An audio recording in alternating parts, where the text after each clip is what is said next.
Welcome to the October 2nd Select Board meeting. I apologize for running a few minutes late. It is 5:40. First order of business, we have 2 minutes from September the 18th, the regular Select Board meeting and the executive session. Would entertain a motion to accept those. I'll make the motion to accept those minutes. Thank you, Clyde. Thank you, Mandy, for seconding it. Any discussion? I believe on the regular meeting, Cheyenne was mentioning that she was taking them remotely. She was ill. And the 1 and 2 select board orders and adjustments, she didn't have volume, the sound or the. So I had to watch the recording. I was unable to attend remotely or in person, as you know. So the recording did not start until public comment. I see. So that's where I started it. So the adjustment I think we made to the agenda was to add the Merritt Campbell piece at the end. And we had a motion during the agenda adjustments to where we found that we're going to discuss documentation that wasn't available for public inspection. So that was the second. And I can find the text of the motion. Okay. And send it to you. Yeah. Once we have that, yeah. And I don't recall if we had any adjustments to the agenda. Is Merritt Campbell, I want to say Tom had one also, did you? It would be in the next set of minutes.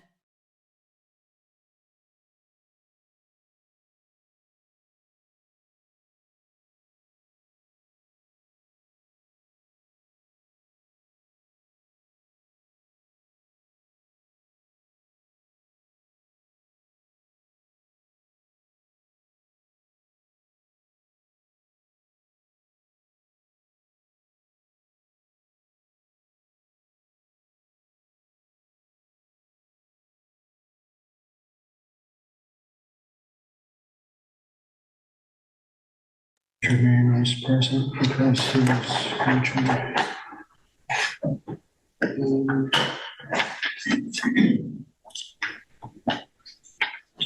Yeah, I would agree. Well, we were at the meeting, the last meeting. Yeah, your reference to, so we need to add Dan Jermaine.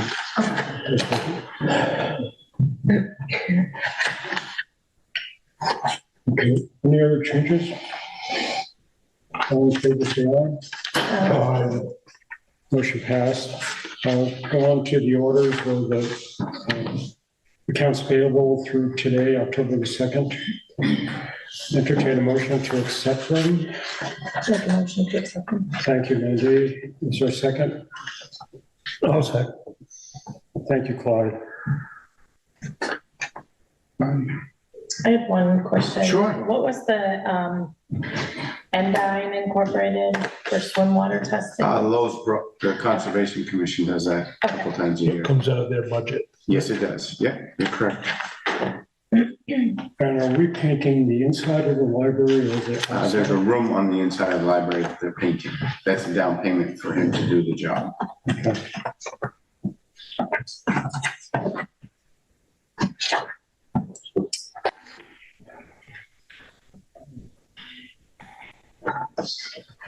Sensitive question. The almost $8,000 for the new radios for the constable just came in. So we wrote a check back in May for the down payment when it was passed by the select board to put in last fiscal year. Yep. And we wrote a check in early September, late August for the second payment. They have not cashed either check. It needs to go to Motorola, not Radio North. So we have voided those 2 checks and we paid the 1 payment now. So we still owe the other payment for the radio. So technically we really haven't paid for it yet. Okay, and still no radio. It's still no radio. Do we have any time frame? I've asked Mr. Dow to look into it. So hopefully soon.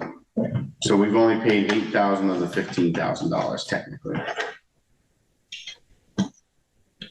And Morgan, the $10,000 to Twin State, is that, Twin State Sand and Gravel, yeah, is Yeah, that that's- catch up or is that the storm, still storm? that's part of the storm and catch up. And a lot of it's the bigger, the 2-3 inch stone, the dense. And the backorder precast culvert, which culvert is that for Jennyville? That's for, Mr. Samuels and Okay. John's. Yeah, and supposedly it was installed today. Oh, excellent. Well, they were up there working when I went home, so. Oh, good, because they, John's neighbor, John, I won't, John Caceres. thank you, Caceres, is looking for an oil delivery, so he's been biting at the chomp. Because he's been doing it 5 gallons at a time, the poor man.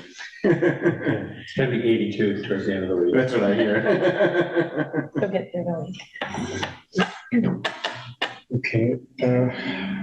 Any other questions on the accounts payable? All in favor, say aye. All right. Motion passes. I have 2 adjustments to the agenda.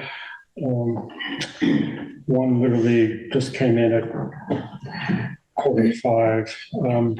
But the first one is I'd like to give under old business an update on our certificate of approved location. I heard feedback from the state on that. And the second, under new business, Two Rivers is asking us to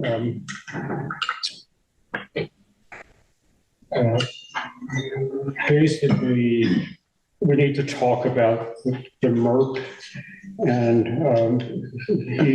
they're suggesting language that they want us to pass a resolution, and I can talk more about that. Any other adjustments to the agenda?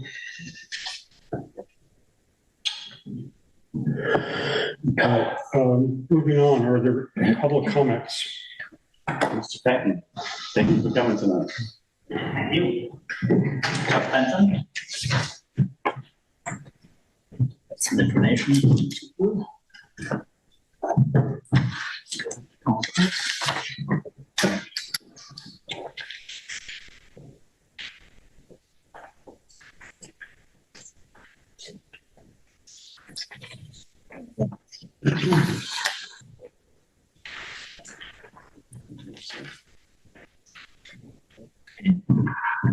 So I come here this evening to make a few comments about our new on-demand public transit service that began in this village today.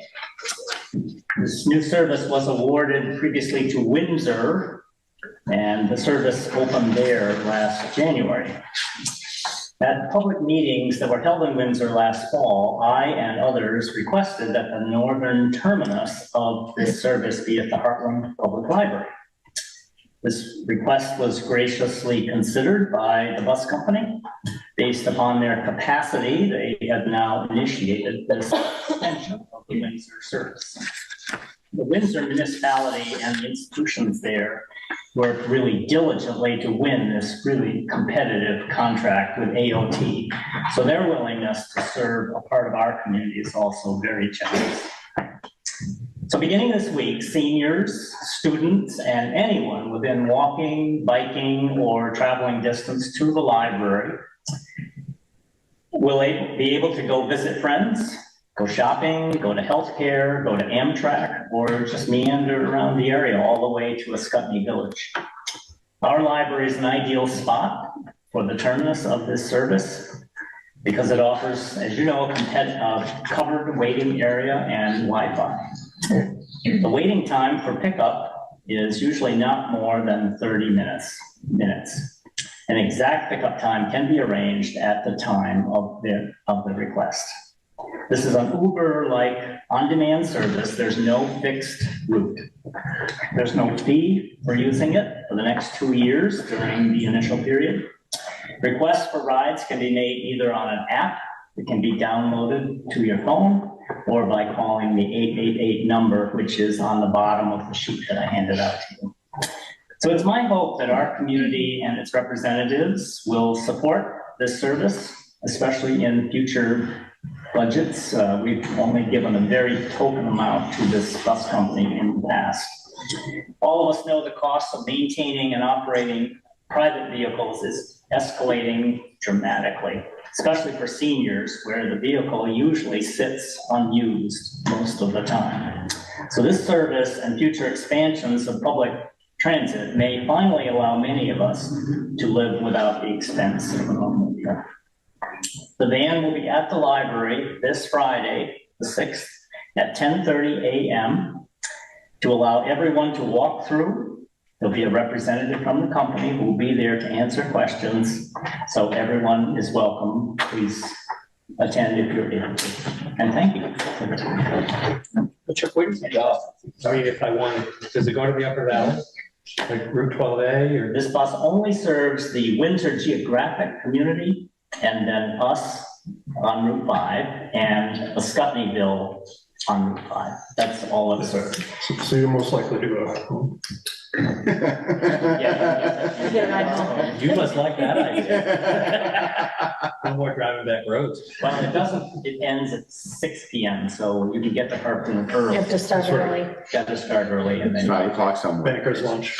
Right. So does it link up with, if you, one wanted to get to Dartmouth Health, could this help in some way link up to other transportation? Correct. As you may know, the commuter bus is run by this same company, the mover bus. And so there's an early morning commuter bus, 7:45, I think it is, 7:30 down at exit 9, and a late afternoon. And so this bus can be ordered to meet up with that bus. In fact, initially they were having as their terminus exit 9 for that reason. That was, I think, part of the reason why they were agreed to extend it to the library, because that's only a mile away. But here's the thing. I don't know if you remember, but there used to be a midday commuter bus, which was great. It was in the odd years. I used it all the time. 10:30 it left exit 9 and it arrived back at 3:30. So it was perfect for going out, connecting with AT, with the advanced transit, and having full access to the Upper Valley. I'm hopeful. This Randy Schumacher, who's the CEO of the bus company, is very generous with reaching out to try to find new ways to provide service. So I'm hopeful over time that they might be able to come up with the funding to restart a midday bus. And if that were the case, then the answer could be yes. You could go from the library to meet up with the advanced transit. But it's something I think we should all encourage that to happen, because as we move forward, as I mentioned a minute ago, the cost of maintaining a personal vehicle, especially if you're a senior or another person who doesn't need, full access to college, is becoming really prohibitive. Well, this is exciting and certainly a sell. Oh, and it has a bike rack on the bus. Great, great. Thank you very much. Okay, thanks for that. Any other comments? Can I ask a question real quick? Sure. What was the name of this bus specifically again? For the movers, MO, yeah. Yes.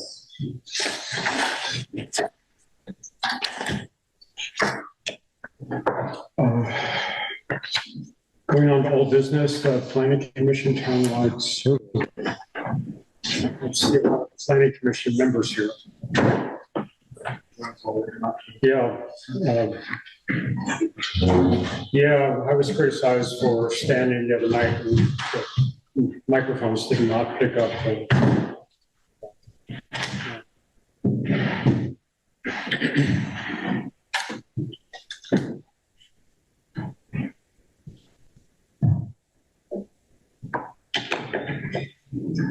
Floor is yours. Well, we really have nothing to report yet because we're meeting on Wednesday. You've seen the, I guess, a very close to final draft. I think we're still, there's a couple of tweaks to it, but nothing major, just really in the wording of some of the questions. So we were really here to answer any questions about that, or hear comments. Yeah, and there weren't many comments on the feedback that was on the listserv. It was just pretty minor. But I guess, what is the target date that you were hoping? And That was an online look. Is it an online survey? I was a little Yeah, it's gonna be confused. mostly online. People can order one. If they can't go online, we'll have paper ones they can pick up here. Right. But Everybody will get a packet in the mail. And in the packet will be the instructions if you want to fill it out on the phone, online. Right. If you don't want to fill it out online, if you want a paper copy, there'll be a postcard inside the packet Mhm. that you can mail back to Damon Hall or pick one up at Damon Hall, so we'll have to coordinate that. So it's either or. Could they call in and have that mailed to them too, just if it was someone that couldn't? Yeah, well, if they call in, then, you know, they're not gonna, they won't call a planning commission. Right. We'll have to coordinate. Just, Yeah. you know, for some folks that might be different. For our audience, can I get each of your names, please? I'm Dan German, Vice Chair of the Planning Commission. Chamber Weary, clerk. Rebecca Gordon, chairperson. I had been wondering, the old survey was paper. I don't have a copy of it. Is there a copy that I can find? Yes, we have 5 copies, 5 different surveys, Archives. starting in 1965. Okay. I don't need to go back that far. Happy to send it to you. I just was curious, you know, the questions are, you group them, and the like. I just didn't know how it compared to the old survey, and if that's even relevant to ask. Yeah, I guess the comparison will be a lot in the eye of the beholder, but you know, I'd say that a lot of the general questions about the general directions of the town, there were similar questions on the old survey. Okay. We tried to drill down a little more on some specific issues in this one, so, and the last survey didn't really do that. Okay. 4 of the surveys had to do with updates to the town plan. And then the one in 2014, we were taking the pulse about land use ordinances. And so that was sort of a little more of a focus than just the town plan. Mhm. So each of the surveys though, follow, you know, different sections of the town plan. Mhm. So in our cover letter that will go out in the packet, we're gonna give a little bit, not a lot, but a few sentences when we talk about different districts in town. Like we have in the town plan, there's a commercial district and there's an industrial, you know. Not that we have to describe them in detail, but just to reference this, that they should go, if they want more information, to go to the website and look at the existing town plan. So that if you know, if somebody wants to add a little bit more thought into a question, there's more material out there. But we don't want to generally, you know, say a lot about it, other than where they can find information. But it sounds like you're trying to give context to the questions that are in the survey, is that right? Yes. The reason that you all got a copy was, one of the questions is, how easy is it to fill out? Well, I don't know who here filled one out. I filled one out. And we actually got the results back from 20 people that will be discarded, obviously. But if you took it, you could see that it was pretty straightforward. Mhm. And, but there was a couple of surprises. And one of them was that you can't go on to a second question until you fill out the previous one. It's annoying. It is. But we can make that change, and so hopefully coming here tonight, we would be curious to know Mhm. how annoying you thought that was, and should we make a change? Yeah, I actually got paranoid when I saw that because I didn't have a block of time. Now, could I start it and then come back? I didn't see a way to do that. I don't think so. I don't know the answer to that, we will find out. Yeah. The other thing is, on your housing questions, you only allow for one answer. I'm sorry. So you only allow for one answer on your housing questions.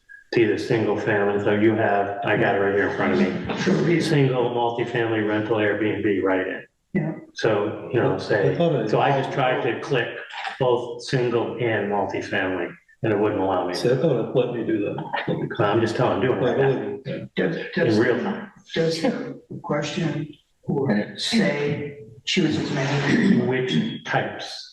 No, Types. could you? Types. Plural, yeah. Plural. So that's we'll have to fix that. I thought I was able to. Yeah. When I did it, I was just reading the question, Oh, so sorry, I just would let me just do put it. any answer just to advance it, you know? Right. And so that's, so I didn't run, I never even tried to put. I agree with Phil. Sometimes I like to look at the whole survey first, just to get a flavor of the survey, and then go back. Because I think sometimes it will affect my answers. Yeah, Because if it's going to be answered someplace else in the survey. if you had a paper, that's what you could do. Yeah, exactly. The offset to that, what you can see the progress that you're making, so you can answer one question and you can see, oh, I just completed 3% of it. So you can see where you are. But the word annoying was mine, was like you, I was annoyed with it because I like to go through the whole thing. and then come back. Yeah. If you think that's important, we can make that change. So I do, and I like the idea that I just took a survey and it allowed me to come back. Yeah. So I don't know how easy that is technically, you know, I mean, yeah, this because is, we're not getting a login here this is Mill's thing, you know, to set it up, but I'm led to believe that we can do that. I think we did talk about that, and I think it is. Okay. You know, it would be our choice whether we want to make it, you have to answer this. You know, he's a professional survey person, and he wants as much data as possible. So he wants to really box people in and get an answer to every question. And so, but, you know, I don't know how important that is to us. You know, I think the ease of taking it is more important. You know, getting, you know, just make sure we just, you know, build up a huge data. Right. So I'll go back to it. And what's your timeline? What are you hoping for? Immediately to get this thing out. Yeah, we can vote it out Wednesday. We can get it, do it like that. Okay. And I'll go back to it tomorrow, and the rest of my colleagues who haven't done it, will they sort of take a shot at it? Yeah, and he emailed us, you know, just with, you know, with any problem that you see, you know, as just, you know, in your personal context. Mhm. Okay. Anything else? Yes. Tom, you said just the housing you wanted in. No, I think if we could be able to just go through the entire survey first and then go back, I guess that would be my most Okay, but you asked. critical suggestion. I got it to go. I got it to work. Oh, you did? Yeah, so probably we're still downloading or something, so it's just being a little clunky. Does it let you go back and change your answer? It was a back button. It was back button. where Let's you go can back. Which can't go but it's forward short. without answering the answers first. Yeah, so it's, for me, it was, survey was fine. I had one question on one of the questions that I guess that's it. But it was a little choppy, right? You didn't have a good visual. So we're, the planning commission is interested in what the information we're getting. The person that wrote it is interested in getting data. Oh, sure. Right. No, so. Well, thank you for all your hard work. Yeah, and it's exciting that you're working with someone that can help interpret the data. Yeah, and he was a huge help just to get, you know, the whole thing about we were shying away from online at the start. And because the only experience we had was Survey Monkey, and so we didn't think that was so great. But he said, oh, no, you can do this and this. But it was interesting to know, he asked us what the return rate was. In the last two surveys, we were 42% Oh, my God. return. And he said that was phenomenal. Usually it's 10 to 12 when we do, when they're business. That's great. Yeah, One was 41%, the other was 43%. yeah. So hopefully we'll get that this time. Yeah. That'd be great. Okay. Sarah Bruce has a question. Go Thank you. Am I on? ahead, sir. Thank you. I'm sorry, but I'd like a clarification because I didn't quite hear or understand two things. Phil, you seem to say that there was something posted on the listserv. Was that correct? Nope, that is not correct. Thank you. And I know, Jay, you talked about sending it out and getting a very small response. So I assume it was a trial run to selected people. Is that correct? Oh, yeah, no, yes. Thank you. All the answers are just going to be discarded. But I will say that we also did get analysis back from the 20 people that responded. So, no big news in those responses, but they're all in a wastebasket. What tool are you using? I'm sorry? What survey tool are you using? Good question. Something We know, but I can't think of it. It's not critical information. Yeah, you can pull it up. Yeah. Oh, no, I know what it is. Side, We'll let you know. It was in the URL, I think. Yeah, it was an audio. yeah, Yeah. the URL doesn't, they try to sign you up if you go to their Yes. website, whereas the survey, if you just go to the link, you can just, the survey pops up, but otherwise they want you, and if you just try to do it once, they keep spamming you. That's gonna be like a unique identifier, so people can only Yeah, pull it once. yeah, but they're trying to get more people to use the service, so anybody who links up with them, they think that's a potential customer, but. Okay. Well, thank you. Thank you for your time tonight. Yeah.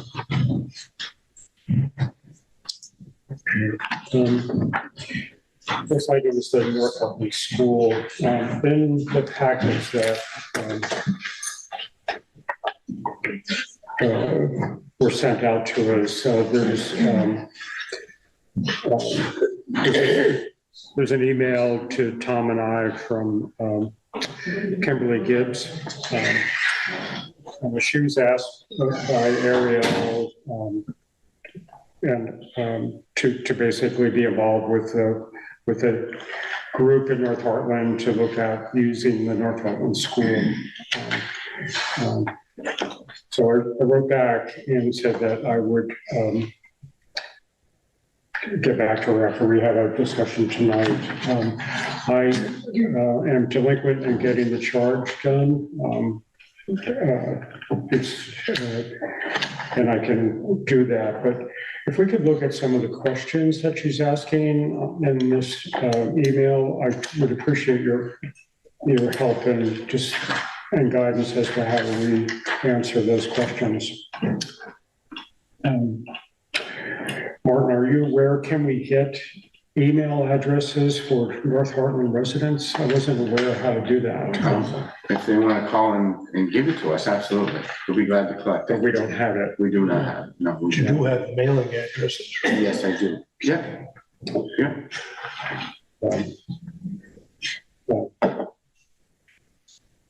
So just mailing addresses. Yes, that's all we have at this point. All right.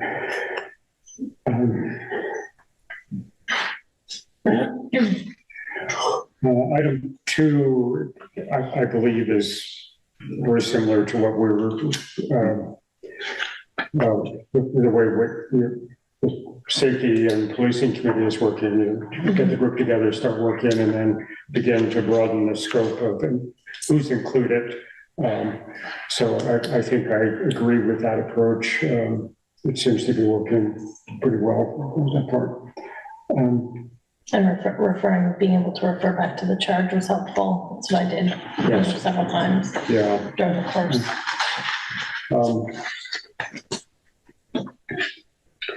And then how do we set parameters? Because that's part of the charge, you know? It's just- Yeah, it's a hard one. Unless you want to, I mean, could put a budget on whatever the ideas they come up with have to be. The other way, Tim, what I was wondering is if they came up with the ideas, that to ask them also I'm not sure I would want the committee to do this, but then to check to see if there's any grant opportunities for those ideas. Rather than just the town budget itself.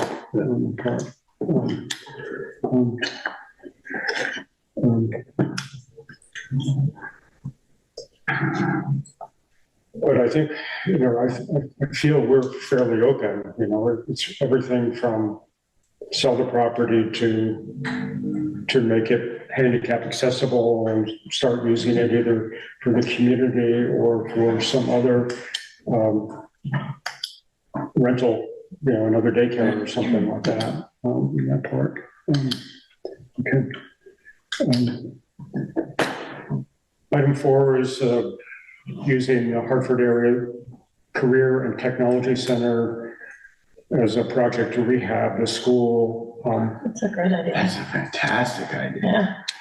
Yeah, does anyone know how available the students are to do a project like that? I know nothing. You'd have about to that. contact, or they would have to contact the Career and Technology Center and speak with.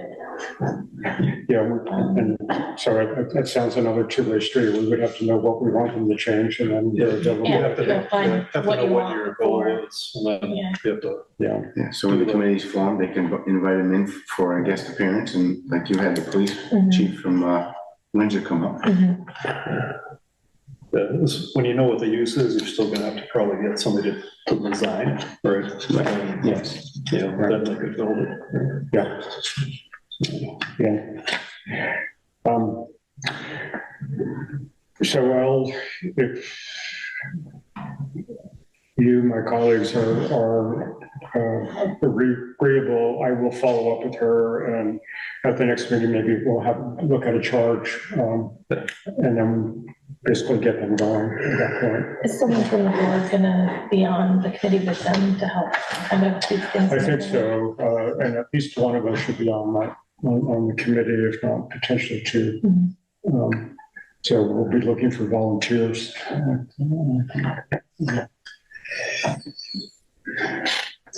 And I was trying to decide, if I live on the northern section of Brothers Road, am I in North Hartland or am I? Oh, I think so. I think we should definitely do a I'm in the basement big school district. But not, so I just don't Yeah, that know. puts me You're in closest, North I Hartland, think. then, too. So, For the Mace District. All those who don't volunteer take one step backwards. We should figure out whoever gets mail, I don't know if that way appeal. oh my, thank goodness, my mail doesn't. I'm off the hook. Okay, anything else on the schoolhouse at this point? Nope, that's it. Policing in Heartland. Randy, do you want to just give us a little summary of what happened last Thursday? Sure, I think that we had a great meeting last Thursday, really discussed the process, talked about the purpose of the committee, the process that we went through, and then asked for feedback from residents. There was, I think, between 35 and 40-ish people in attendance, which I thought wasn't wonderful, but certainly wasn't bad in the grand scheme of things. Absolutely. I think that it was a very positive meeting. Everyone was really respectful of everyone at the meeting, so I thought it went well. The committee will be meeting next Wednesday, October 11th at 5:30 to take the ideas and the discussions from last week's meeting, kind of formulate what we think our suggestions should be, and pull together something to present to the board on, I think it's October 16th. It's that next select board meeting. So that's where we're at. Okay. Yeah, thank you, both of you, and Kevin Geiger did an excellent Yeah. job. He did a nice job. Just You did an incredible job. just making sure everyone had a chance to talk. Yeah, I got feedback from folks from in town that said that they thought he did a really terrific job of really trying to get, input from everyone in attendance and asking good questions, keeping things moving, so. Yeah. Great. I think it was clear from that meeting, and granted the sample size, you can say it's small, I still think it's somewhat diverse, is that people are willing to spend additional Yeah. funds Mhm. for better police service. I mean, someone mentioned the North Hartland School as a actual police department, Right. which, it's a whole nother, but it did certainly went from a wide variety of Yeah. discussions. Yeah, I tried in my opening comments to remind people that we don't have a garage to put cars and we don't have a They came up with office it. space to put people, but that's all part of what we need to wrestle with to move forward. Okay. So anyways, move this forward. I think there should be a committee for the board to start thinking about what our next step is. We're not going to get a lot of new information. What we're going to get is what are the priorities and the like. But it seems to me that the present level of service is unacceptable Yes, to the yeah. people of that meeting. So then the next question, I personally feel that we have limited options as far as next steps, in that we need to discuss those options. But I personally am opposed to moving forward with Vermont State Police. That even if they told us they're got an influx of new folks, I just think what we heard loud and clear is response time. Yeah. And no matter where they are, we're not going to get the same kind of response time if we try to do something regional. I think one of the most interesting questions of the night came from Kate Bell when she asked, do we know the response time within Windsor for the Windsor Police, within Hartford for the Hartford Police? Right. We've been talking about response times across areas, but what is the metric that those departments shoot for to sort of say what's happening? But that, I agree with you, and I think there were some comments amongst those afterwards that we also may be looking at a phased-in process where what we do on year one will build toward what we do for year two or so on that part. I think the pressing component is to make sure there's money allocated in the budget, which we're gonna have to figure out like in November. And we need to give whatever we decide to do, to give the organization the appropriate amount of time to staff up.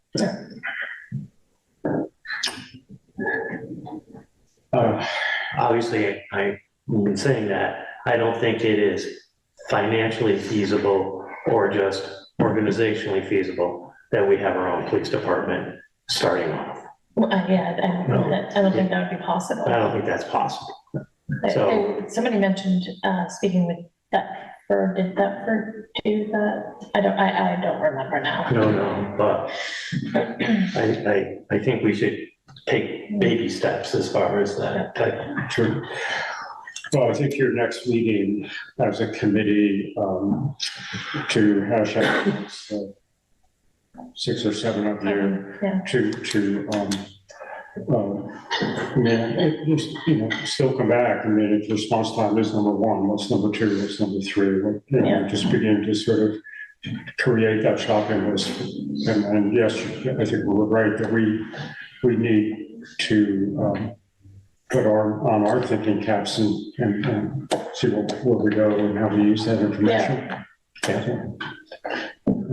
And thank you to my colleague. She did a great job. She did. Yes, she did. I'd like to have 5 years of data. Is that So I went back a year and a half. That took some time. Well, there's so many interesting questions, because I found myself, when someone asked that, I found myself saying, historically, what's happening in the Upper Valley? If one were to look at blocks of time, it's not our role, it's just curious, what type of events are happening. Is mental health truly creeping up there on that part? Okay.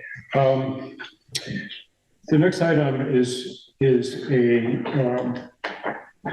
holdover from last winter when we were discussing the Three Corners intersection project and the overage that was projected at that time from when the first engineering firm came up and said, okay, here's the cost in 2023, and then we eventually got a quote from Knox. So tonight, what I would like to do is confirm what we had discussed at that time, that we're going to use the unencumbered highway surplus monies to meet any overages that are emerging. And then I'll keep quiet and let Martin speak to. You hit it right on the money. It is a surplus. It's called unencumbered money because it's not tied to a certain project. The highway fund over the last couple of years has had a surplus, so it's called unencumbered. So yes, if you folks would make a motion stating that we can use the surplus money towards the Three Corners project, that would. And that includes lighting, or just under the Knox contract? That's just. Let's be specific what we're paying for. Yeah, it's what was contract, what was estimated in contract for the original budget. Okay. Yes, yeah, no, it's not for the lighting. Okay, I just want to make it clear for everybody. Yeah, no, absolutely, yeah, no, as transparent as possible, absolutely. Has nothing to do with, the lighting's gonna be a next year project, by the looks of it. Right. Well, then we may have to, I'll speak to the lighting next. So the thing about the highway fund is it has to be used for roads, that's the restriction. That's correct, yes, and this is a road project, so it can be used this way. So the question, and I'm not, I have no preset solution in my head, but my question is, does it make sense to still go down that path where we use that particular fund? Or given the problems we've had with floods, which maybe we have some relief now, should we be holding that money for the flood issues or for other potential? So so I did some research on the hydro highway account that has like $90,000 in it. There's really no history on it. Brian and John spent a lot of time trying to find history on it. Can't find it. It just shows up in the budget. Doesn't really say what it's for. So my recommendation with that fund is at our next town meeting, have an article and see if the taxpayers would let us transfer that hydro fund to the highway fund. I think that's a good idea. And close that fund out because it hasn't been touched. It showed up on the books. I think it was in 2009 or 2010 in the town report. So I think we should have an article and transfer that to the highway fund. Yeah. So that will help the highway fund. Throughout, are there any other funds that we need to retire? So the capital reserve fund, I think, should be split between that and the general fund. That's from the Irving oil spill back in 2007. It's just been sitting there. It's nice to have the reserve funds, don't get me wrong, but I think at this point, the cost of paving has gone up $80,000 for what we want each year. I think it's a fund that needs to help towards the paving, because next year's paving is probably going to be close to the $300,000 mark. And we have to address that. So we either go to the taxpayers and raise the taxes to come up with that money, or we have this little bit of reserve that's already there. We have over $325,000 in the general fund reserve fund for if our bills can't get paid or reserve. But this way, this gives the highway fund almost, what do you got, 495 and 95, almost $600,000. And that way, with the $100,000 increase in the paving, that takes a sixth of it away. And that way we get the FEMA fundings come in and help us. But at the same time, we're on the hook for 25% of that. And the state will pay 12.5 when we're totally closed. Yeah. But if something, like you said, if we have another event, 2 years ago, Martinsville Road, we had a sinkhole that cost us close to $100,000. So this way, at least the highway fund is propped up, and if an emergency happens, we're okay. Yeah, so just food for thought. No, it's definitely worth considering. So when I look at the funds, right, there's a culvert fund, a bridge fund, and a general fund reserve fund. When I see those dollars, that's your emergency reserves, right? That's money you never want to touch until there's something drastic that happens, right?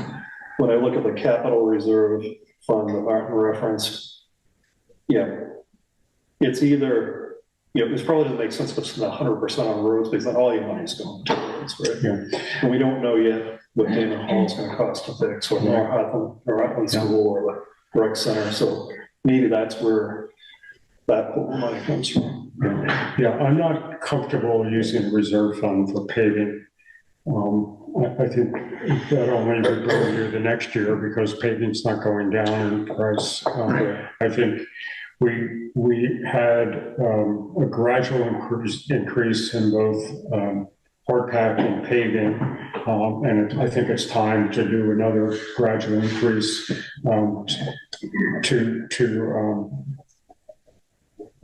to reflect the increase in cost. Okay. Yeah, I think it's been going up, if I remember correctly, about 10,000, 20,000 a year. Yeah, and because we crested at 200, which was a milestone. And years ago, we thought that would be paid here. Yeah, I see. Transfer. Kurt Peterson is. So we're getting close to the end of the project. So we Yes. shouldn't see any significant further change orders. So we should That's have, correct. so we should have a pretty good understanding of what, outside the lighting, Right, how yeah. much it costs. I think we're looking at about $30,000. That's it. That's it. Of change orders? Change orders. Okay, because I thought we were at 50. Well, I thought we were too, but between the credit with the wall and the boxes only came in at 17,000 instead of 28,000. Okay. So I think So that's the change. worst case is 50, but I think we're closer to 30,000, but I will look into that tomorrow. For change orders. For change But some orders. of the quotes for utilities came in higher than what was budgeted. Correct, but we don't know where that's gonna land. So there will be an overage. Yeah, no, I understand Yeah, that. it's going to eat into the contingency. Those, off the top of my head from memory, which is before, say the contingency was about 200 and a quarter. The overage is probably 100, 100 and a quarter, somewhere, maybe 100. Wait, he just said it's a 30,000. No, that's just the change orders. It's not the quotes that came in higher than estimate. So that estimate is only for the project, not for the utility side of it. So we have to add the utility to the NOTS bill. Got it. Right, and I think Knott's bid was, again, over the initial estimate, so it ate into that. Yes, that's correct. I think Yes. it's hard then to make a decision until we have something in front of us, sort of what I call sources of usage. So here's all our usage and here's where our sources are gonna come from. Okay. Can we do that? I mean, I'm not So prepared we're tonight to saying say, that we Yeah, well, let me ask a slightly different question. How much money is left on the bond there? 275,000. Okay. so we can still pay our bills. I'm gonna get I'm gonna get $100,000 back from the state, hopefully within the next 4 or 5 days. Rita submitted that last week. Derek's working on that. I'm gonna get 2 bills here, if not 3 bills, 2 from Knox and 1 from GPI. They're probably gonna go through that. Right, Through, but we have 30 days to pay. correct. So is the group basically saying that tonight we'll stay away from making a motion to use the highway reserve fund and then wait until we have the actual monies in front of us? That's fine with me. It's the reckoning day is coming. Yeah, but we So still pay our bills. It's just- not like we're borrowing money There's money from in the the bank or something. No, right. So We what's gonna have the do, money. it's gonna come out of the general fund. I mean, so what's gonna happen is, Fund 44 will become a negative fund. The money's gonna come out of the general fund, and then when you folks approve the overage, I can then take it out of the highway fund and put it back. Okay, part 2 to this discussion. Oh, wait a minute. Clyde? Well, I was just thinking, if you want a definite answer on the dam money, Yes. call 457-3136, and Mrs. Trombley will tell you what the problem was. Is she in Florida? Is she in Florida yet? She will be here until the 13th of October, All right. so, Thank you, Clyde. and I'm sure her memory is just as good as Yeah, everyone's. thank you, Clyde. I would do that. Kurt Peterson has a question. Is that okay? Yeah. Hi, nice to see you all. Nice to be seen. I am really struggling with this long list of funds in and out and different labels on them and so forth. And we speak about, or you fellows are speaking about an overage that you're going to take from someplace. And the bottom line appears to be that you don't know exactly how much the overage is, so you don't want to decide where to take it from. And I'm listening to all these figures. The only overage that I've heard is 125,000 over what the estimate was, and 30,000 in change orders. Is that two correct figures? I would not say that those are hard numbers, Kurt. I would say that those are just kind of off the top of our head estimates at this point. And when you think back about when we commissioned this project, we had a bond for 1.6 million. We had some federal funding and some state funding. 1 million. Right, 1.062. Yes. And then we knew at that time, based on our engineer's estimate, that we were at risk for another 400,000 or so that would have to come from somewhere, which we believed would be the highway surplus. That risk is decreased because we haven't used all the budget, but all the contingency that was budgeted. In our direction may be that we still use that same fund that we had talked about, back in March. I think we're just trying to do due diligence to make sure we're taking the money from the best place. So what you said, Jim, is that you started out thinking you might have 400,000 at risk.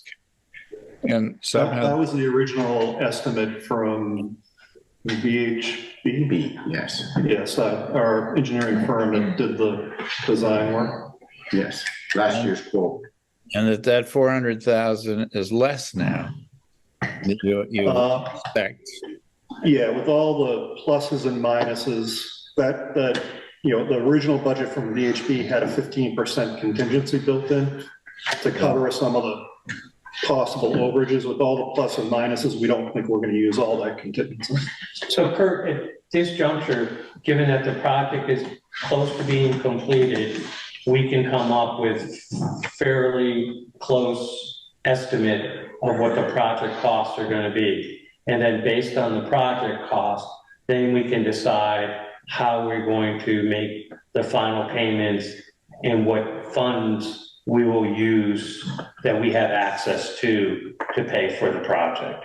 But right now, we're just having a general discussion that is somewhat of a volcano because we go to different areas and so on. So I think at our next meeting, we'll have a much more descriptive or quantitative discussion about this. And Kurt, I would add that part of what we're doing is confirming the discussion that we had back at the time that the estimates came in, that we were able to go forward financially because we did have this reserve fund. But I think I'll just let stand what Tom and Jim said, that we will wrap this up in very shortly as all the bills come in and we understand exactly what we have in front of us. So just so I understand, you had a 15% contingency fund in the estimate, or Yes. That's a standard practice, construction practice. And that number was 224,515. Yeah, I understand that. Now, how does the 400,000 that you say you knew was at risk or felt it was at risk at that time, that is over and above eating up that 15%, is that correct? No, that 434,000 was going to cover that contingency. So if we don't use the contingency, then we spend less than 434,000 out of the highway fund. Okay, so the 400,000 is still a max. Yes. Expected max. And then everything that you're talking about with a minus adjustment to that max. Kurt, can you just stay tuned until our next meeting? And we'll have a definitive answer for you. I won't have any sleep between now. I'm feeling like this is a little speculative right now. Well, yeah, I have an We idea. have the money to pay our bills. Yes, I know. We're just trying to figure out what sources we're going to use. But how much over budget, under budget, around the budget we are right now, we can't give you a definite answer because we don't have all the bills. Now, let me put it another way, Tom. Is where the money comes from dependent at all on how much money you need? Hypothetically, I mean, I think we just need to know how much we need to allocate, and then we're going to make a common sense decision about what fund to take it out of. That's pretty much what I said, only a different way. Yeah, bingo. Okay, thank you. Thanks, Kurt. Thank you, Kurt. Okay, I heard from both David Saladino of the engineering firm today, as well as Rita Cito. They both were feeling that a new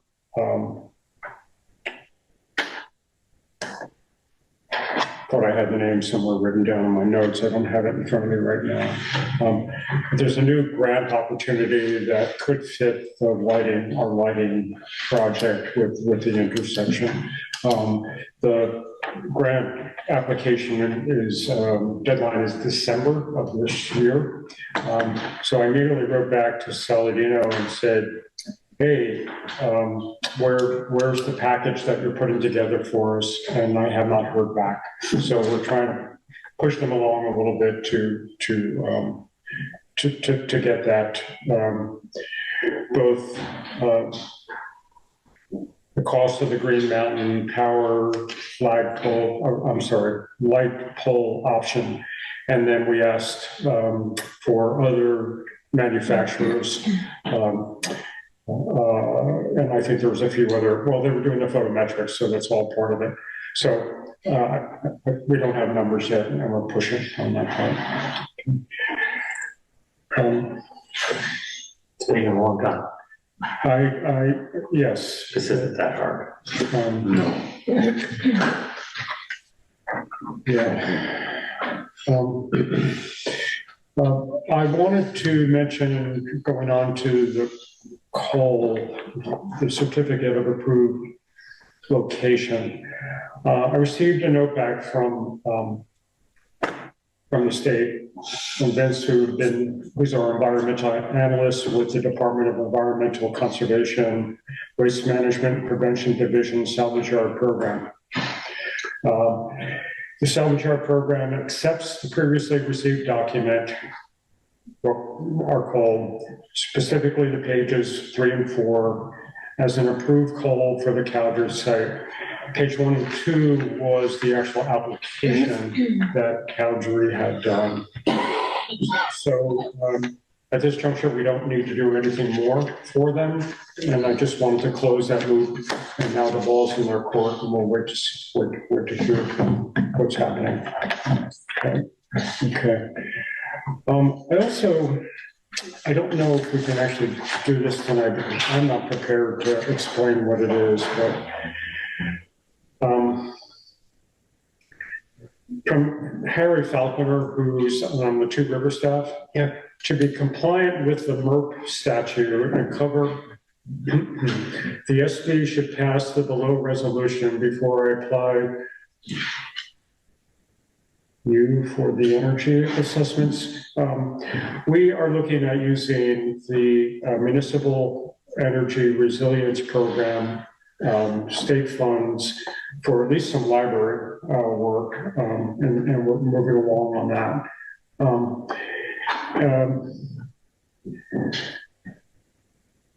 The assessment application asks whether the town is compliant with MERP's broadband clause. Technically, you are not compliant, but all you have to do is pass the resolution and we'll be good to go.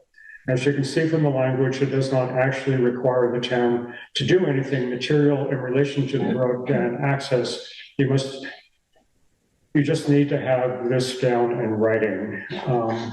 And who has a proposed resolution. I'll read it and then we can sort of decide whether to table it. I'm not sure what I would, and ask him to come and explain it or the language. The town of Hartland is served by 2 incumbent broadband providers, Vermont Telephone, VTEL, and Consolidated Communications. The vast majority of addresses in VTEL's service area enjoy a high standard of internet service that is compliant with the state's goal laid out in 30 V.S.A. 202C of achieving universal access to symmetrical 100 megabits broadband by the end of 2024. You noticed that? I did. Many addresses served by Consolidated do not currently have infrastructure capable of supporting this high level of service. Consolidated serves North Hartland and the northwestern area of town with the lowest levels of internet service clustered around Desmond Hill Road. The town will work with Consolidated Communications, the state, and other providers to improve broadband services to their customers in the underserved areas of town. So what they're doing is to get state funding to sort of subsidize, you need to have what's called universal access, which is 100 over 100. And Consolidated is probably still using copper, sounds like in certain areas of town. So all this is saying is we're putting them on notice that we have certain sections of our town that do not meet the universal standard of 100 over 100. I think that's a pretty easy motion to make. I'm curious as to what the role of Harry, because this is not an energy efficiency thing. This has to do with broadband, unless Harry does also broadband. This is really just a pro forma thing. Bridgewater and Plymouth had to pass similar resolutions as well before applying for the other funds. Right. If it's too late for tonight's agenda, we can do it next meeting. This is no harm, no foul. This is pretty simple stuff. Yeah. I just have a question. Who services North Heartland? I thought it was a different. That's Consolidated, but they Consolidated, yes. didn't mention it's Comcast gonna be, isn't in town at all? they are, they I'm didn't curious as to mention, why they didn't mention Comcast. He said, well, he said it had to be two service providers. Oh, I see. so they just. Yeah, they just, yeah. Sure, we've heard during the ARPA discussions, a part of Advent Hill, actually Barron Hill Road has yet another provider. So it's just I make a motion that we accept the motion as just read by Phil and send it on to Tutors out of Queechee. Okay, is there a second? I'll second it. Okay, all in favor, say aye. Aye. Okay. Okay, that's for, yeah. So we're on to the town manager report. Yes, Can we take a quick break? sure. What's that? So FEMA has added us to their timeline. Bill and I sat with FEMA last Tuesday and went over the do's and the don'ts. We have 60 days to submit our work that we've gotten done. Since most of the work's already been done, so it's pretty much just contractors and materials that we're going to be submitting. We need GPS coordinates of the culverts that went out, and GPS to the start and stop of the work, like Town Farm. We'll have to start stopping the 3 culverts we replaced. So Bill and I have started working and putting that together. They sent me spreadsheets. I have 2 roads on it already, and we'll just we're meeting this Thursday. We're meeting this Thursday again, so we'll probably meet every week for the next 8 weeks. Is how they did it last time. So do those 2 culverts on Jennyville that were washed out, do those come under, can they come under that? So yes, we will get those. You mean the ones that we replaced? Well, the one like at St. Allen's and the one at below Godman. So I didn't put those onto the report. I can if you would like. Well, they were damaged in the flood. Yeah, I agree. So I will get those added in. The ones on Jennyville were part of the grants and aid, and we're gonna put them in the grants and aid for next year. Oh, So we'll get our money back. So the grants and aid has been extended because of the flooding. So we're allowed to have next summer for the grants and aid project that we're gonna do this summer, we can do next summer, and we get paid this. Is there any flood damage that we're not putting in the request FEMA? Nope, I get all the other roads.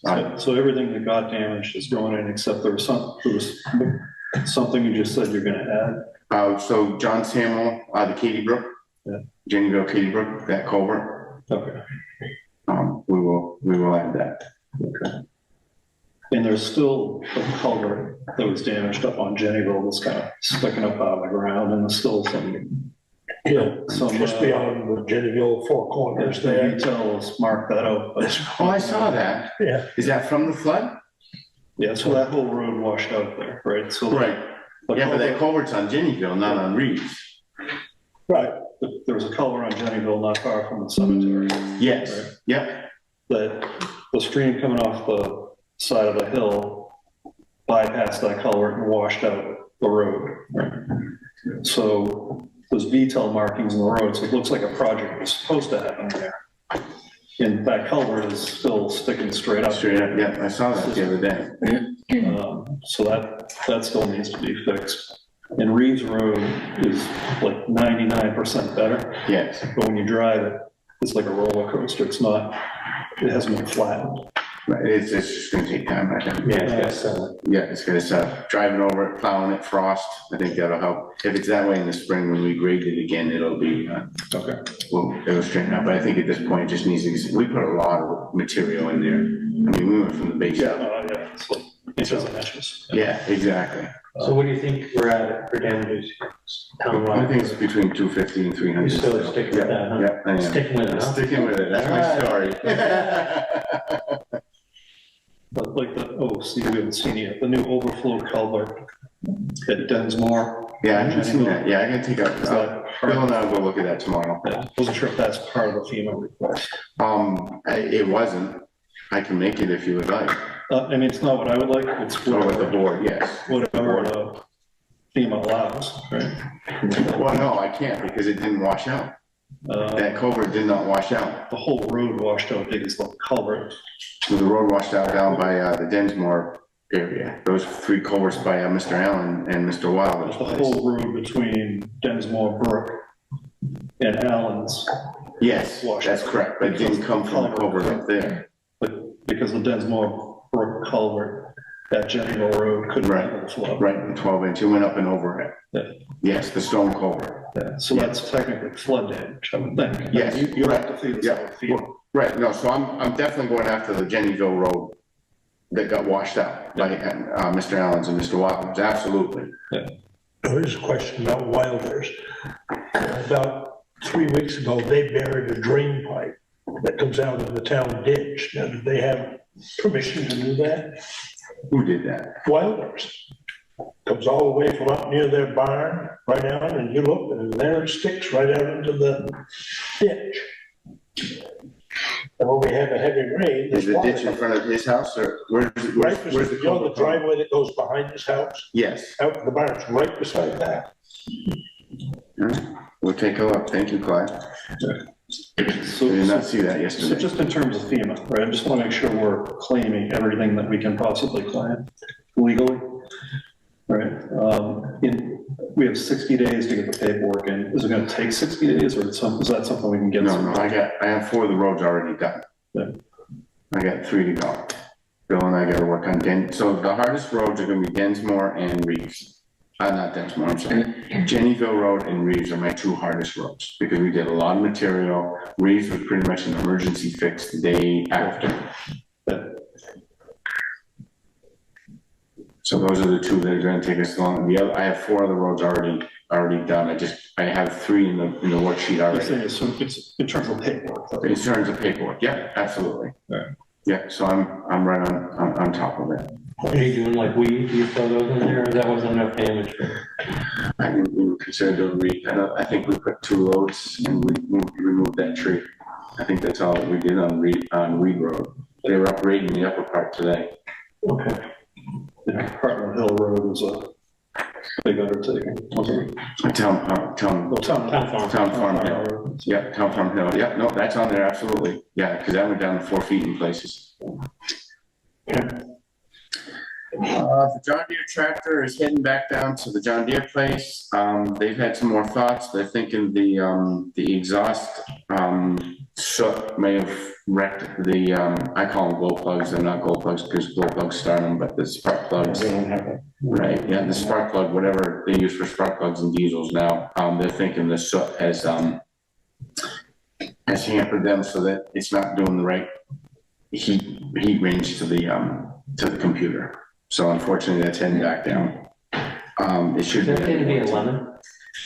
I'm hoping no. Don't start that. Well, I was thinking going after the lemon wall. It would be. I don't know if we can. It's, you only have a year. Or the warranty, and the warranty's run out already. So. Very interesting to see if that model, what the reputation of that model is right now. Yeah, yep. That's a good idea. I can look that up. Jennyville Culvert, Fox Culvert, we're gonna put in. You asked about the big rock to the right. I wasn't concerned about the rock. So do you guys have a visual in your head of the Jennyville Fox Culvert? So Katy Brook comes like straight down, then banks up right to try to go through that old stone culvert. And when it banks to the right, the far bank of the land is like 2 feet, 3 feet lower than the actual culvert, right? So in the last flood, the water just washes over that and washes down Jennyville Road. So there's a ledge that comes down there, and there's the remnants of the stone wall at that bank. And my suggestion was to make sure that box culvert has a wing to catch that water, right? Not to remove any ledge or remove any rock. Since then, you guys have added a back culvert just a little bit further down the road. There's like a spillover culvert. So if you were to build up that rock to make sure the water goes through the old stone culvert, whatever does overflow would go through the reserve culvert. But then there's an earthen berm there that tries to direct water in the overflow culvert, which is going to wash out, and you need rock to build that up as well. So I encourage you to go look at it. But it's kind of a two-part thing. One part is make sure you get enough rock in there to get the water through the proper culvert, and then make sure you get enough rock to get the overflow through the reserve culvert. But don't take out any ledge. Right. Well, so a couple meetings ago, you said that what were they going to do about the rock with the new culvert? So they have an estimate in there to take out ledge and rebuild the bank by it. Yeah, I'm not sure why you would take out ledge. You guys the engineer looking at this? Yes, Otter Creek. Yep, I got the plans. Just see what the engineer. Yeah, that's my response as well. Well, I just wanted. I'm not a hydrologist to be able to sort of. Yeah, I just was. But before we spend $350K, let's hear from the engineer about how they're going to do this project. Yeah, I can send you the blueprints. I'd rather, I can look at blueprints and maybe not even be able to figure them out. Yeah. But if Okay. I can talk to I somebody. can have them come to a meeting. What is the easement part of this? So the easement part of the project is 20 feet by 45 feet. I'm asking the family to give a permanent easement to the town because the culvert needs to come over into that section.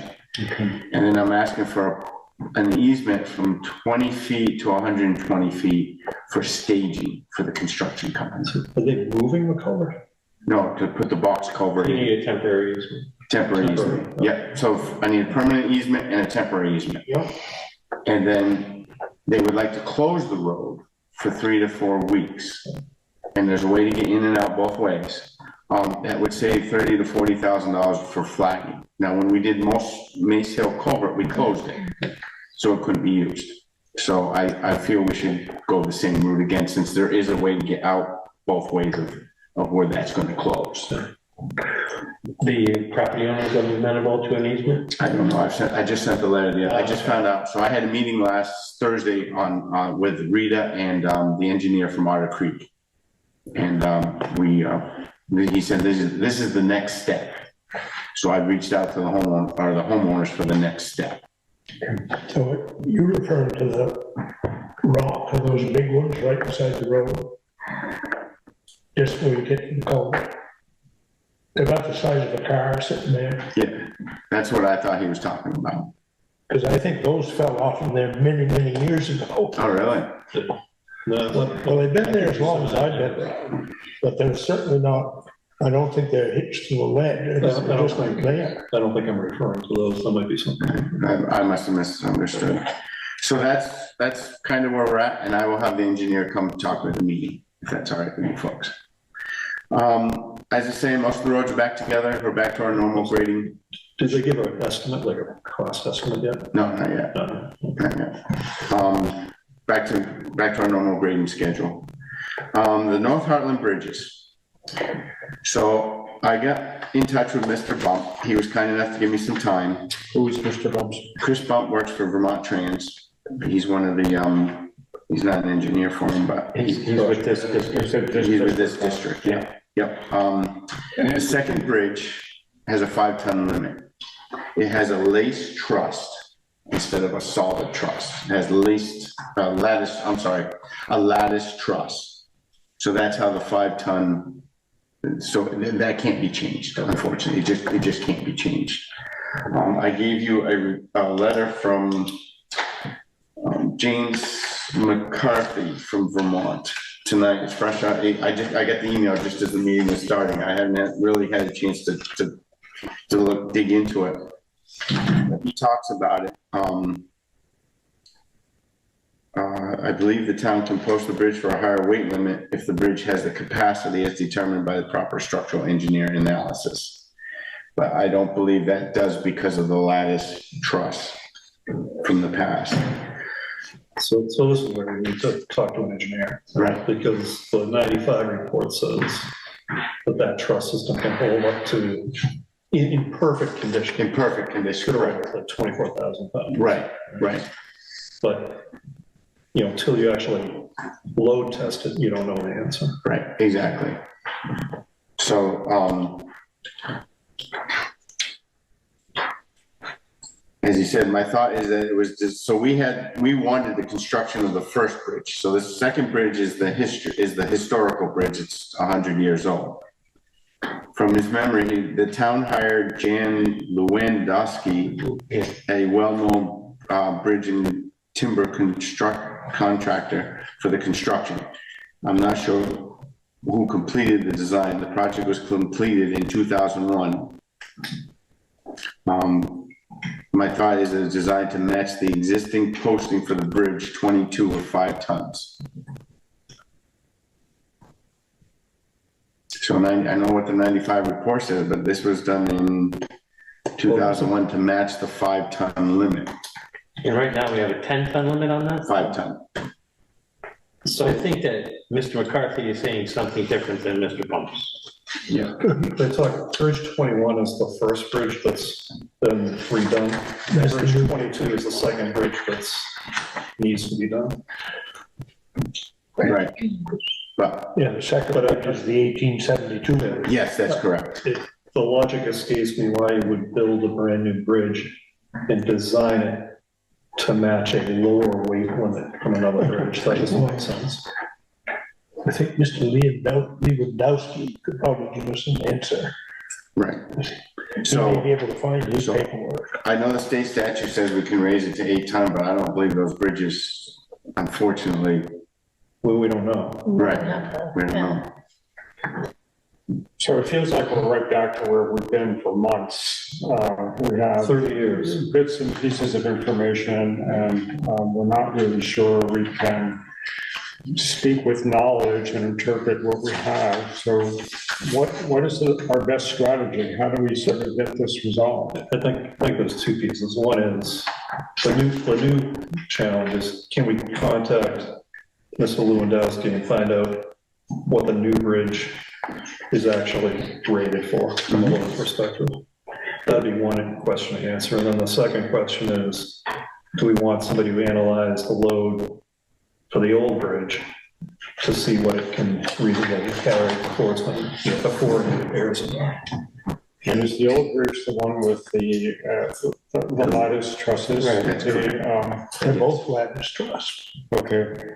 Oh, they both are. So theoretically, that's actually a stronger truss than one straight truss, because it's a lamination, a buildup. But that's the extent of my woodworking knowledge on timber structures. Let's reach out to this man and see. So he's just so I know him. And he's just He's gonna come with he's a his. post and beam builder, and he specializes in historic stuff. I mean, he did the church, the Unitarian Church here, I don't know, how long ago was that, when he took the steeple down and stuff? 5 years ago? Yeah, 5, 6 years ago. 5, 6 years ago. He's working on the Barnard Church, right? My question is, what do we gain if we go from 5 to 8 tons? So if we can go to 8 tons, Yeah, the Meachams can take a tractor and half a load of trailer across that bridge. The current route that we have is a temporary route. That is not a permanent route. That was put in as a temporary route. And the Meachams are they're losing a lot of time. yeah, I get that. There are other residents So- there that will be able to pull. It seems to me that we need to hire a structural engineer to do an analysis for us. Yes. Yes. Right. The other thing is if you get to 8 tons, now you can get a class 3 ambulance across that bridge. Sure. Right now, an ambulance has to go the long way around, go through 2 lock gates and down a road. where Exactly. If it's winter time, they may not make it. So James McCarthy is with the Highway Division Project Bureau of Structures. Right. Maybe we go to Mr. McCarthy and say, we would like to get an analysis of what's there today from a structural engineer. Is that something the state provides? Or can I wouldn't want to go in the state queue if we want to do this. Please maybe get a. Well, let's list of firms. start Right, you there. can give me a starting point. Yeah. Is it all right for the board if I reach out to him and Yeah, figure out how we can move forward properly with this? yeah. Okay. And then if you can get a list of who might be able to help us on this. Yeah, and I agree with you. I built 2 timber frame structures, a house and a barn. But yet I used an engineer to make sure that the load analysis was done. That's not my wheelhouse. Okay, Martin, thank you. I think we all want to stay on this and make sure we resolve it the best way. And I think Jim is just referring. I am scared that we raise it to 8 tons. We're meeting the need of a farmer we all care about, but we're not meeting the need of the people that are there. Well, as Jim said, we can at least get an ambulance across I would like that. to get an ambulance there safely from a public safety perspective without the ambulance falling into the water. Yeah, I think it's crazy. I think it's crazy. We've isolated this. And I've driven the temporary road around in the wintertime. It's awful. That's treacherous. Yeah, it is. It is. The guys don't like going up with the 1 ton. Yeah. Of course, it's interesting Let that them build there. couldn't find the existing plans for Bridge 22. Well, I don't think there were any plans No, the in problem was, 1872. the next are coming up on your radar, if you keep an eye out. I sent you an email showing Eastman Road was brought up to become a town road by Mr. Pacho 2 years ago, I believe. And the board turned it down. There's now 6 new residents up there, I believe. And I've gotten a phone call from, I believe, all of the 6 new residents of wanting it to become a town road. Mr. Myers lives up there. He's a lawyer in Lebanon. Oh, how? Yes. How on the other side? Yes, that's correct. So he lives up there now. He's been in to get folks, sorry. He's been in to get the folks' addresses. I guess he's gonna try and help put this together. I gave him the findings that the board did that I emailed to you today. So just keep that on the back of your mind. Yeah, I can briefly speak to this and then we'll just wait and see. I was on the board and walked that road. We took measurements. We looked at the substructure, just how deep it was. And all of that is outlined in that response. So unless something's changed, this will be pretty easy for us to, to just say no. Let me ask a slightly different question. Even if something changed, I agree with you. Yeah. if it's a private land development entity Yep. that developed a private road, why would the town want to take that over? They took over Garcia money. Well, in fact, what they're doing, what the town has done in the past is not what we're doing today. So I think there's, okay, so that's, stay tuned. And I think, Well, but I think it needs to be clear that we agree with the previous actions of the former board. Mhm. And then until those, the actions stated in that are completed, there's nothing we really can do. But if those actions were all completed, would we still want to consider? Well, we don't, well, that's, and do we have a policy about taking on new roads? We might. I need to see that. yes, we do, we do. We do, yeah. Yes, yep, we do. And it's clearly states. It has to meet state standards, because we now. No, that's a different question. The question is there, do we have a policy that states that we will no longer take over private I roads? believe we No, I do. don't think no, we do not. I think, we, okay. So there's your charge. There you go in your free time. Okay. Soccer field, walking trail, Cody Small is hoping to do that this fall. He says, he's told John he still wants to do it this fall. I told Cody, I know it's been an awful wet summer, and if he can't squeeze us in, the spring is fine, but he's still adamant he wants to do it this fall, so. Let's try it up on that, most of that section. I love. Yeah, but his clientele base, I don't know how far behind he is on that side, so that is still, that's still gonna get done. Okay. 3 Corners, Queechee Road Engineering. So the Queechee Road Engineering, Jim, I've not got anybody out to do a scope on that yet. I'm gonna say that for the new town manager, if you don't mind. That's fine. Thank you, sir. FEMA applications. So I believe that is all I have at this point.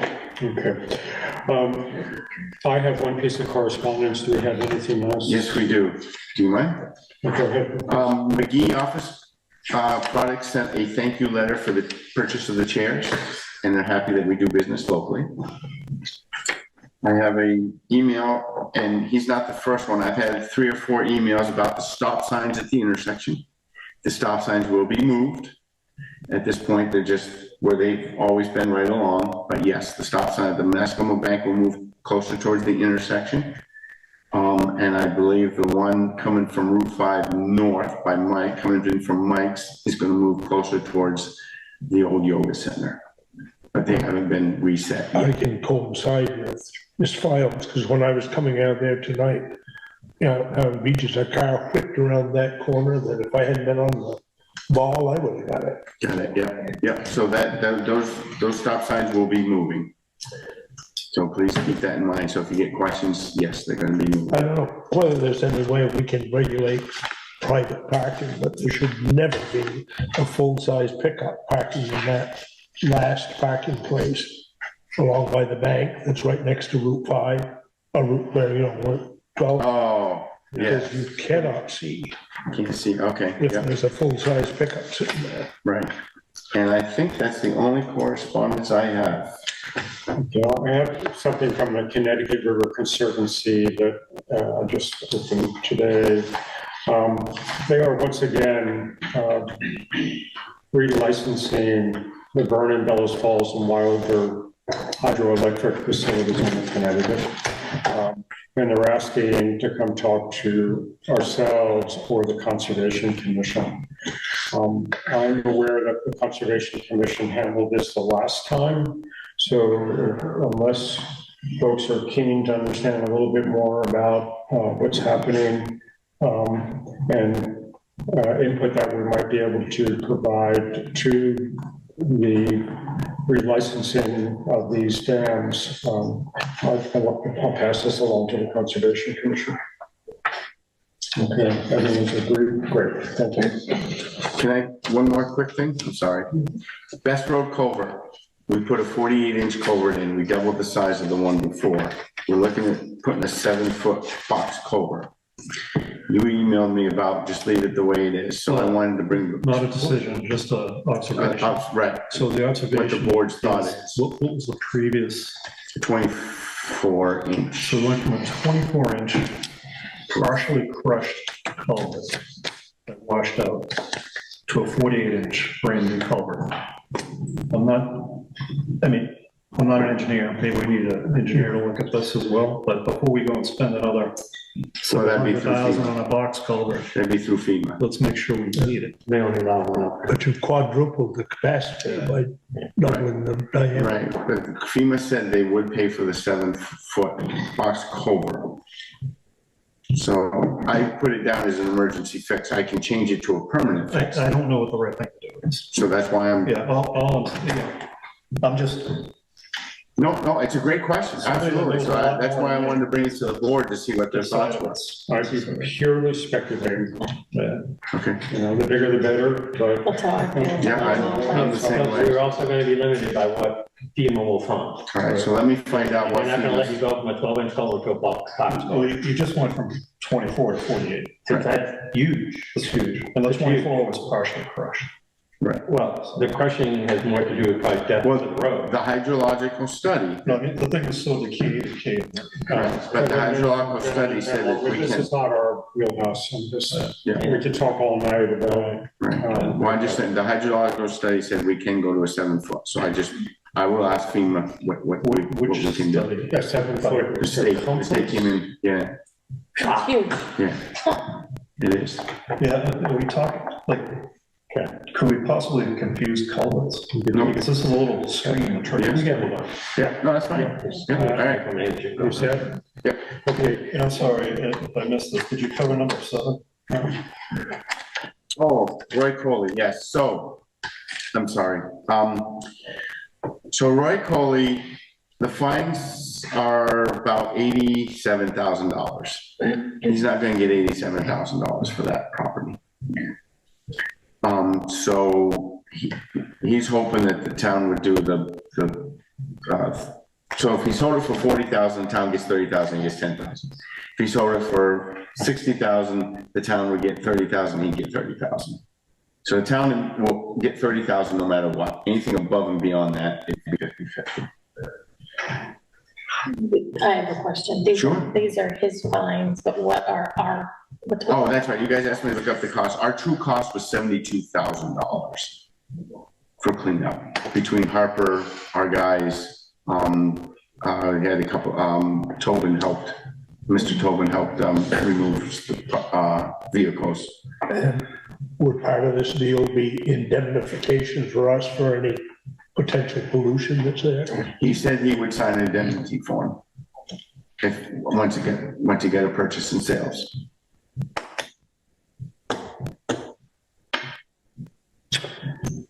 And we can table this, so you can think about it, and we can discuss it next time. yeah, I'm not in a place where I can. No, that's fine. Is it on the market? Not yet. No, he was gonna do it this summer, but he's, Cleaning it up. yeah. So he was hoping to do it this summer. I don't know if he's got probate wrapped up yet or not. We have 2 executive sessions in front of us. Merritt Campbell that I'd like to do first. There will not be an action on that one. It'll just be a recommendation for next steps for us to explore. For Merritt. For the Merritt Campbell, yeah.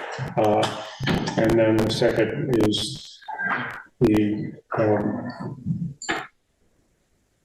appointment, employment, evaluation of a public officer or employee. I think that's a work in progress. I'm not sure we have an action per se. No, we don't have an action. Yeah, okay. Okay, with that stated, Why don't we just take a 2-minute break so things can shut down and we can move on to the Merritt Campbell. So we'll have to make two Which motions to motion do get you that. want first? That's right. We also want Tom Martin to join us for the Merritt Campbell and Tom to join us for the second one. So do we need to include language? Yeah, Yeah, yeah, do invite. Okay, so first motion I'm going to make is that as part of our Merritt Campbell discussion, we're going to be examining documentation which it's exempt from public inspection because it's related to a person's personal finances. So therefore, under 1 V.S.A. 317C7, I'd like to ask the board to find that we have documentation that is exempt from public inspection. so I just have a clear, is it C7 or A6? I have A6 written last time. First we have to do C7, then we Okay. go on to A6. Okay.